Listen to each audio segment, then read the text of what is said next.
अभिमान बहुत बुरा होता है, साधना का अभिमान चढ़ बैठता है। ये विजय नहीं है काम के ऊपर। चले जा रहे थे तब तक शंकर बाबा भोले बाबा सामने आ गए, टाल ठोक के बोले नारद मुनि अकेले तुम्ही ने नहीं जीता है।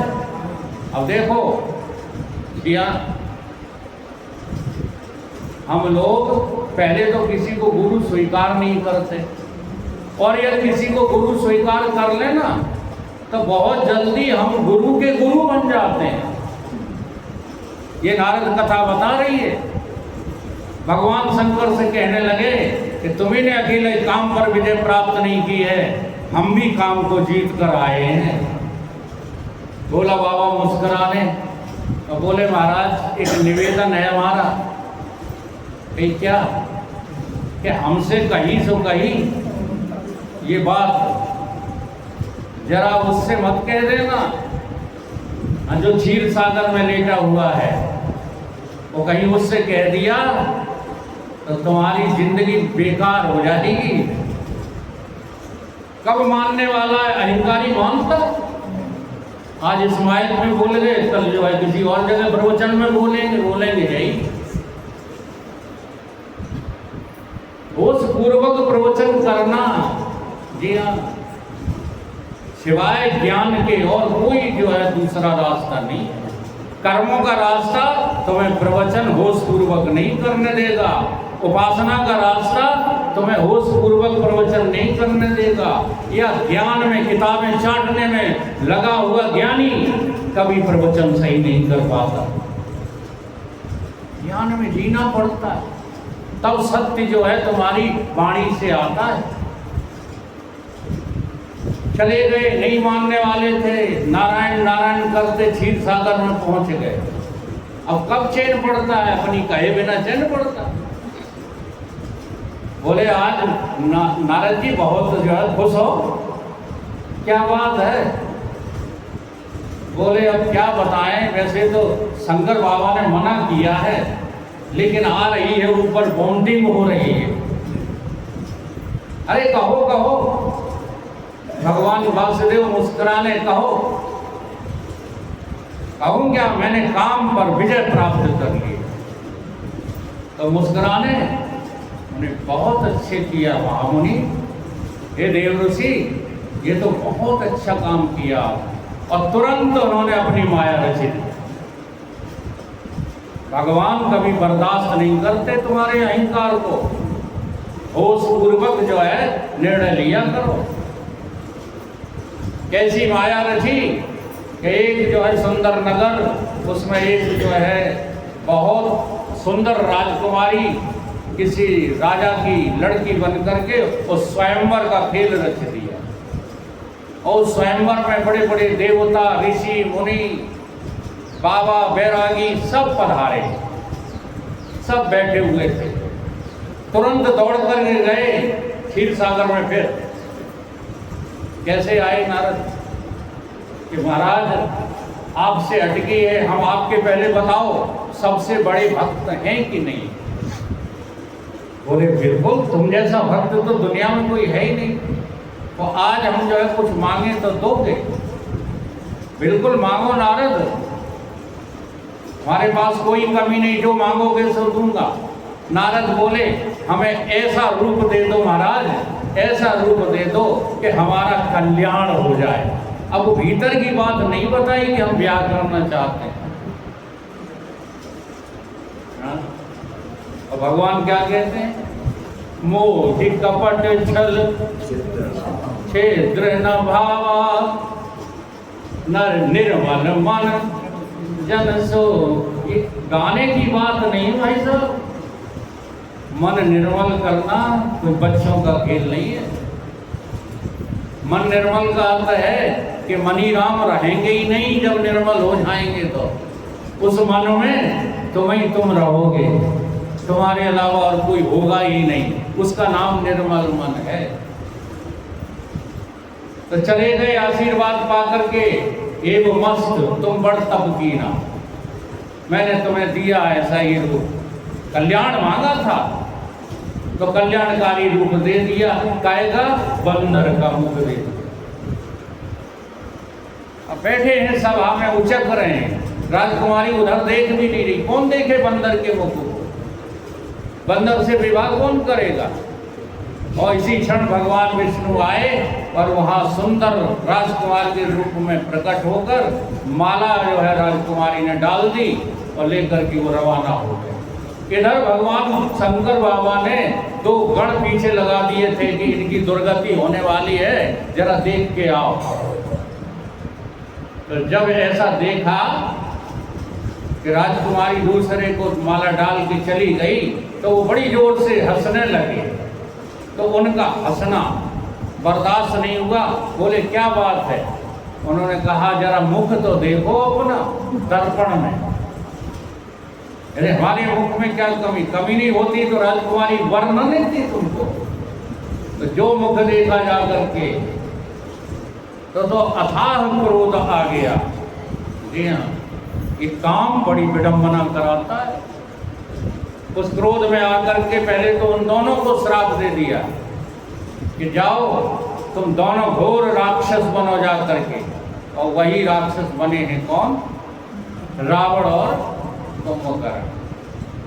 दौड़ के गए क्षीर सागर में, कहा हाँ वहीं पर है ये साई चौपाई, भावे मने करो तुम सोई। तुम्हारे जो मन में आता सोई करते हो। मैं तुम्हें श्राप देता हूँ कि जैसे नारी के विरह में मैं भटकता फिर रहा हूँ, ऐसे ही तुम अगले जन्म में नारी के विरह में भटकते फिरोगे। तुरंत भगवान ने श्राप स्वीकार कर लिया, क्योंकि होनी होनहार बलवान।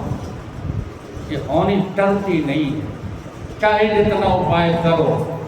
इसलिए इस होनी को तुम कर्मों के हाथ में मत रहने दो, इसे भगवान के हाथ में सौंप दो। तुम करने वाले होते कौन? जी हाँ, प्रथम भगत संतन कर संग, यही है संग संत का। तुम तो करने की दावेदारी में अपना जीवन खराब कर रहे हो। क्या करने में लगे हो? हमें 60 लोगों में बहुत क्रोध रहता है, जो 60 वर्ष के शरीर हो गए हैं और लगे हुए हैं हर दुकान मकान में। ये कभी सत्संगी नहीं हो सकते। हमारी भूल है जो हम इनको समझाने में लगे पड़े रहते। क्या कर रहे हो? तुम्हें अभी यहाँ तक निश्चय नहीं हो पाया कि तुम भगवान को जानने और खोजने के लिए संसार में आए हो, अभी तक निश्चय नहीं कर पाए, इसलिए लगे पड़े रहते हो। तुम्हारे बिना ये संसार चलेगा नहीं, कभी सोचते ही नहीं। इसलिए विवेकपूर्ण वैराग्य के हकदार नहीं हो रहे हो, चिपक के रह गए हो।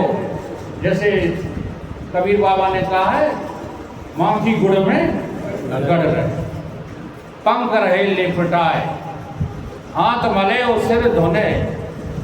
ये प्रपंच का लालच बुरी बला। ये प्रपंच कभी तुम्हें मिलने वाला है नहीं। जितनी जल्दी तुम निर्णय ले लो, उतनी जल्दी सुखी हो सकते हो। तो नारद मुनि के श्राप को स्वीकार करके वो सारी माया जब वो खत्म करते हैं भगवान, तो नारद मुनि अपने होश में आ जाते हैं। ओह, ये सब खेल काम का था। ये कामदेव मेरे हृदय में अभी भी जमा हुआ है और उसी ने ये हमारी दुर्दशा करा दी। ठीक है, तो साथ में बोले कि भगवान अभी आशीर्वाद भी दे दो कि जब तुम विरह में भटक रहे होगे, तब यही नारद का मुंह तुम्हारी सहायता के लिए वहां उपस्थित रहेगा। इसलिए भगवान को कौन मिले? बंदर मिले सहायता के लिए, और कोई मिला ही नहीं। हाँ, और कोई थे नहीं क्या? ये सब खेल जो है पहले से निर्धारित होता है। इसलिए हमें कभी भी इन बातों की चिंता नहीं करना चाहिए। हाँ, मन को जो है टटोलते रहा करो, ये मन ही तुम्हें भुलाए फिरता रहता है। मन तुम्हें इतना भुला देता है, इतना भुला देता है कि तुम्हारी आखिरी यात्रा कहाँ करा देता है? शमशान घाट तक करा।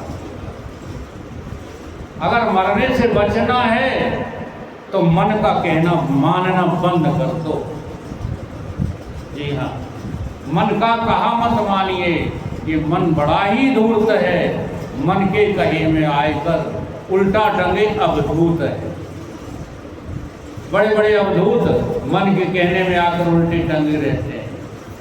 माता उदर में ये मन तुम्हें बार बार भेजेगा, बार बार भेजेगा। इसलिए मन के अस्तित्व को खत्म करना ही क्या है? काम के, क्योंकि काम रहता कहाँ? मन में। इसलिए खूब विचार किया करो, और वही कबीर बाबा का भजन गाया। मन फूला फूला फिरे जगत में कैसा नाता रे। मन फूला फूला फिरे जगत में कैसा नाता रे। मन फूला फूला फिरे जगत में कैसा नाता रे। मन फूला फूला फिरे जगत में कैसा नाता रे। मात कहे तू पुत्र है मेरा, मात कहे तू पुत्र है मेरा। बहन कहे वीर मेरा,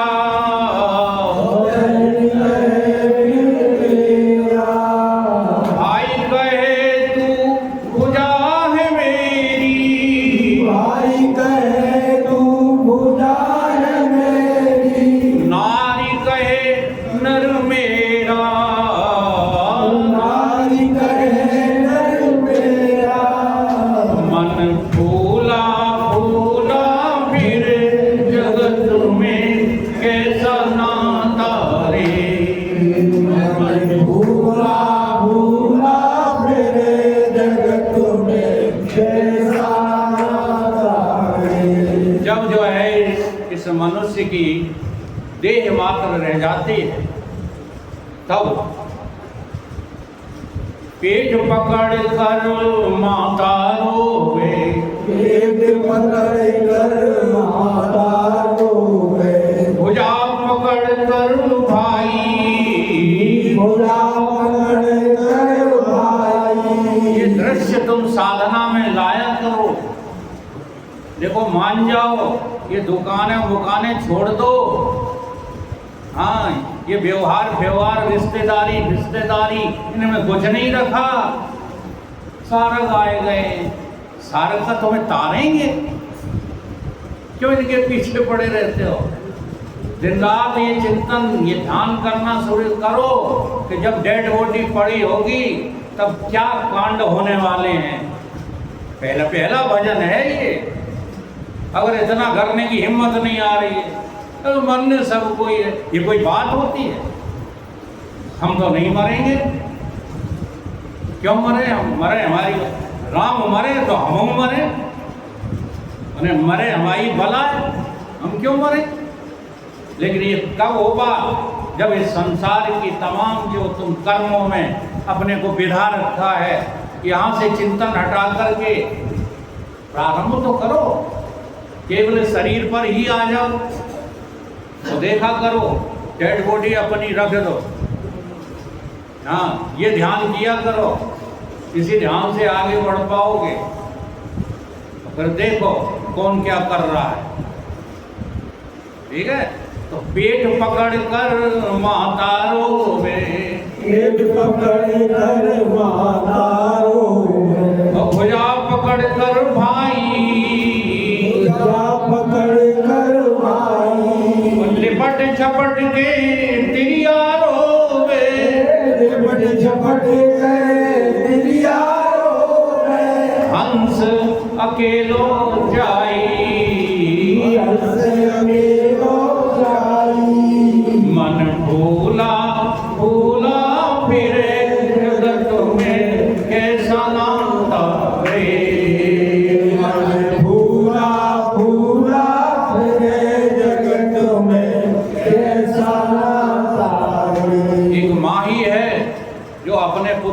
गम में जब तक उसका जीवन रहता है तब तक रोती है, बाकी और संसार में तुम्हारे लिए कोई रोने वाला नहीं। जन्म जिंदगी माता रोवे, जन्म जिंदगी माता रोवे, बहना रोवे 10 मासा, बहना रोवे 10 मासा। अच्छा 10 मास क्यों बताए हैं? क्योंकि जिस दिन राखी आएगी ना पहली, उस दिन बहन को जरूर आंसू आ जाएंगे कि भाई भैया होते तो हम राखी बांधा। वो है सब मोह का ही कारण। जन्म जिंदगी माता रोवे, जन्म जिंदगी माता रोवे, बहना रोवे 10 मासा, बहना रोवे 10 मासा। 13 दिन तक तिरिया रोवे, 13 दिन तक तिरिया रोवे, फिर करे घर बासा, फिर करे घर बासा। अब इसके 2 अर्थ हैं। जी हाँ, बाहर से तो जो है पत्नी के लिए ही कहा गया है कि 13 दिन जो है शौक मनाएंगे, फिर अपने अपने काम में लग जाओ। लेकिन तुम्हारे भीतर भी कोई तिरिया बैठी है। हाँ, कबीर बाबा का संकेत उसी की ओर है। जी हाँ, उस क्रिया के बारे में चिंता करो। 13 का अर्थ होता है चतुष्टय अंतःकरण में 3 अंतःकरण लिए, 3 अंतःकरण और 10 इंद्रियां। जी हाँ, जब तक इनमें फंसे हो तब तक रोना है, इनसे पार हो जाओ तो कोई रोना होना। 13 दिन तक तिरिया रोवे, 13 दिन तक तिरिया रोवे, फिर करे घर बासा, फिर करे घर बासा।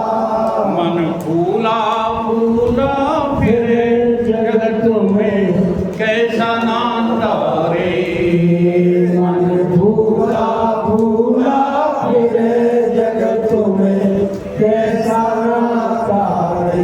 अच्छा जब कोई मर जाता है तो देखते हो ना, जल्दी जल्दी होती है, बांस लाए जाते हैं, फिर टटिया बनाई जाती है ना? बोलो, तुम्हारी बनाई जाएगी कि नहीं? तो उसी का ख्याल किया करो। हाँ, नई नई योजनाएं संजोते रहते हो। 4 फूट चर गजी बनाया, 4 फूट चर गई बनाया। फिर काट लियो बाजरा तोड़ के, गेहूं के अबे तो भूल जाओ। देखो हमें इतना होश नहीं है कि फसल कौन की गेहूं की। खैर इमराज से खैर जब ने काटियान में तब चलेंगे, लेकिन वहाँ सुनवाई होने वाली नहीं है। इसलिए कोई सुनवाई करे या ना करे, हम वहाँ पहुँचें जल्दी से जल्दी जहाँ यमराज भी हमारे सामने आने की हिम्मत न करे। ऐसा तुमको भगवान ने मनुष्य का चोला दिया, लेकिन सुनते ही नहीं। तुम तो एक ही बस दकियन उसी कथा में लगे रहते हो। प्रकृति को डिस्टर्ब न करो, फलाना न करो, ढीका न करो। क्या है प्रकृति? 3 कालों में प्रकृति है ही नहीं। कौन सी प्रकृति में फंसे हो? इस प्रकृति को तो आग लगा दो। लेकिन ये सब होगा किससे? तुम्हारी समझ से होगा। ये बाहरी कारनामों की कथाएं हमारी पुराणों में नहीं है। हमारे पुराणों में जो कहानियां हैं वो आत्म कथा को सिद्ध करने के लिए हैं। देह की कथा कम से कम सनातन धर्म में तो नहीं कहेंगे, बाकी दूसरे धर्मों का हमें पता नहीं। 4 फूट चर गजी बनाया, 4 फूट चर गजी बनाया, और चढ़ाए दियो घोड़ी, और चढ़ाए दियो घोड़ी। मरघट के दर्शन करा रहे हैं आज हम। चारों कोने आग लगाए दई, चारों कोने आग लगाए गई, फूंक दई जैसे होरी, भूख गई जैसे हो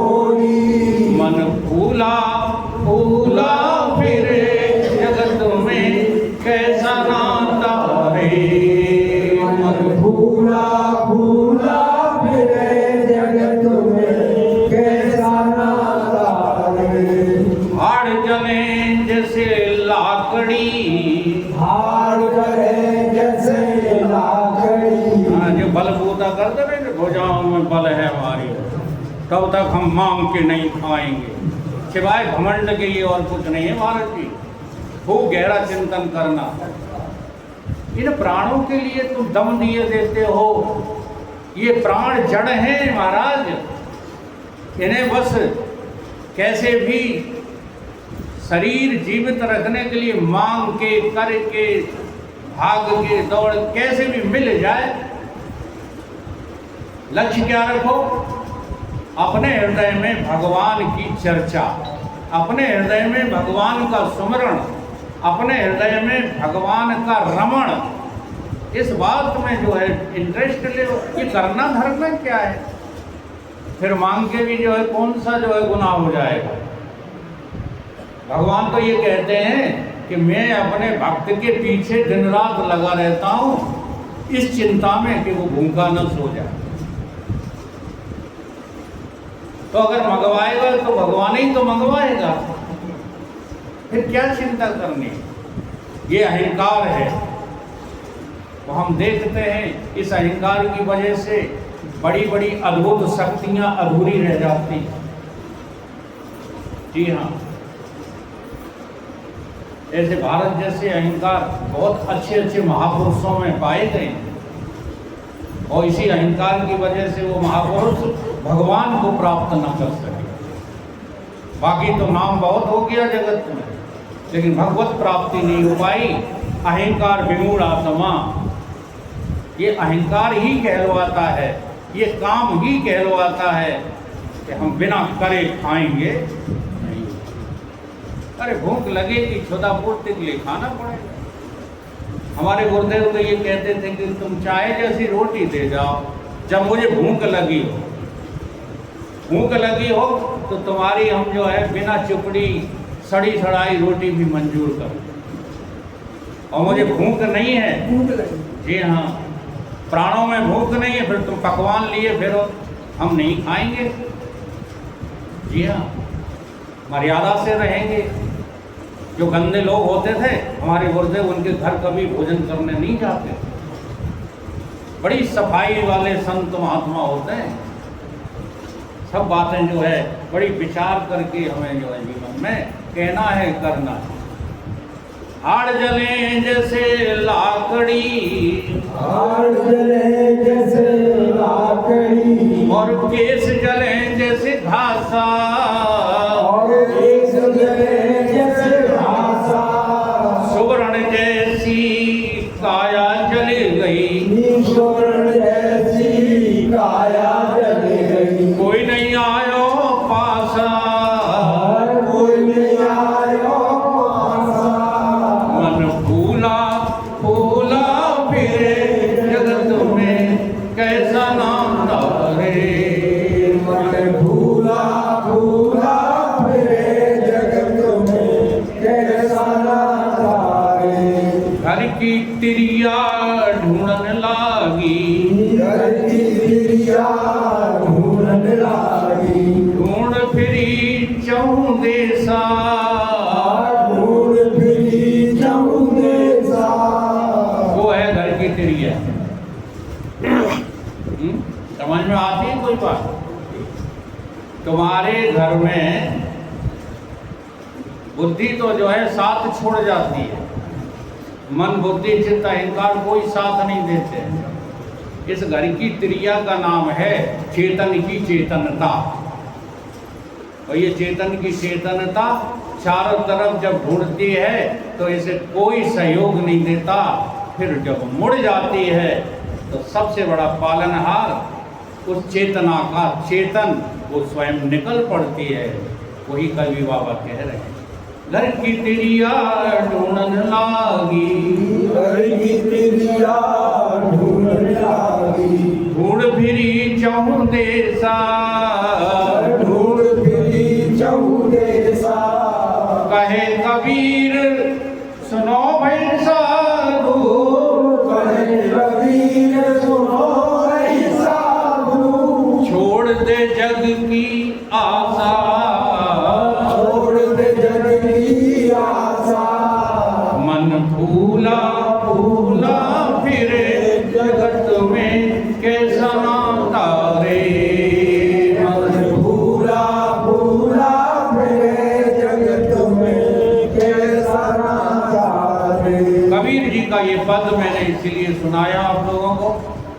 कि आप आज से ही चिंतन करना प्रारंभ कर दो।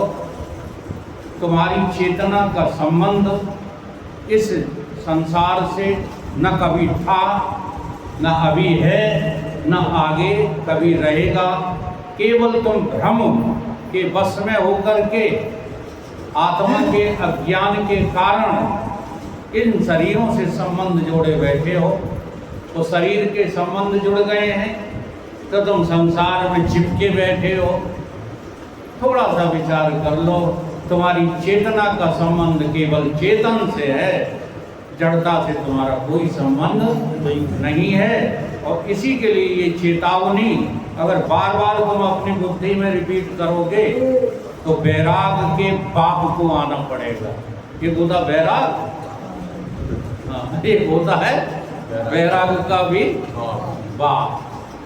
लेकिन हम संसार को कभी छोड़ने की बात सोचने ही नहीं चाहते। हम तो संसार में कर करके महान बनना चाहते हैं। तो संसार में तुम्हारा नाम हो जाएगा, लेकिन भगवान के लिए तुम 2 कौड़ी के नहीं रहो। बोलिए सतगुरुदेव भगवान की।